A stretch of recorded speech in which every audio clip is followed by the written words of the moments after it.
तारीखी मक्का मस्जिद के अंदर वाक़े वजू खाना की इमारत की एक दीवार शदीद बारिश के बायस मुनहदिम हो गई।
मेरा नाम रियान है। मैं औरंगाबाद से आया हूँ।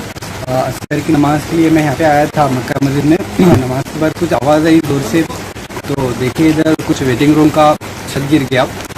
खैर गवर्नमेंट को चाहिए कि उसको अच्छे से रिपेयर करें।